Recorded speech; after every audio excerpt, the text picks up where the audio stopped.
आज मैं पढ़ाने वाला हूँ आपको मीडियन। मीडियन में हम दो तरह के होते हैं डेटा, एक होता है अनग्रुप डेटा, एक होता है ग्रुप डेटा। अनग्रुप डेटा के अंदर वो होता है जिसमें हम नॉर्मल वैल्यूज़ दी होती है और उनका हमको निकालना रहता है।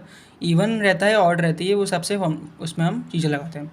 जैसे कि वैल्यू देखिए, अगर हमें 30, 40, 50, 20, 10, तो क्या करेंगे हम इसके अंदर पहले या फिर हम उसको असेंडिंग ऑर्डर में लिख लेंगे।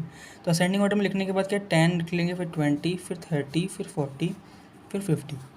अब ये असेंडिंग ऑर्डर में आ गया है। असेंडिंग ऑर्डर में आने के बाद हम चेक करेंगे कि इसमें इवन नंबर है या ऑड नंबर टर्म्स है, कितनी टर्म्स है। तो 1, 2, 3, 4, 5, 5 टर्म मतलब ऑड टर्म है। ऑड टर्म का फॉर्मूला होता है, एक मतलब तरीका होता है n+1/2th टर्म। मतलब इसके अंदर हम क्या करेंगे, जितने टर्म देखिए, जैसे 1, 2, 5 टर्म है तो 5 n का मतलब होगा कितनी टर्म्स है। 5 टर्म है तो 5 + 1 6, तो 6/2th टर्म मतलब, तो 6/2th टर्म। 6 कैसे आया, ये 5 टर्म थी टोटल, इसलिए 5 + 1 6/2th टर्म। थर्ड टर्म मतलब कुल मिला के निकला थर्ड टर्म। थर्ड टर्म कौन सी है, इसका 30 है, तो हमारा इसका मीडियन हो गया 30। अब अगर ये तो ऑड थे, अगर इवन होता, जैसे कि यहाँ पे 10 इवन होता, तो 10 है, 20 है, 30 है, 40 है, 50 है, 60, एक ऑड ऐड कर लिया, अब हो गए 6 टर्म्स।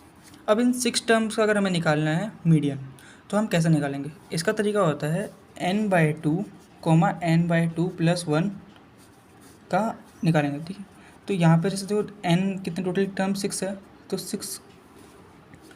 6 का /2 लेंगे और 7/2 लेंगे, ठीक है।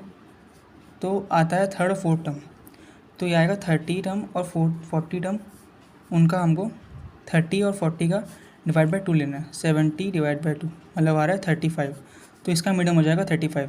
कैसे निकला, हमने दोनों का बीच वाला देखा, इसमें 6/2 थर्ड टर्म देखेंगे और इसमें फोर्थ टर्म आ जाएगी, तो थर्ड और फोर्थ टर्म दोनों देखेंगे और उनका हमको सम ऐड करके /2 करते हैं, तो वो करा हमने, तो आएगा 35, तो इसका मीडियन हो जाएगा 35। तो इस तरीके से हम अनग्रुप डेटा का हमें मीडियन निकालते हैं। I hope you guys understand. Now I will meet you in next video in which I will tell you about group data. Thank you.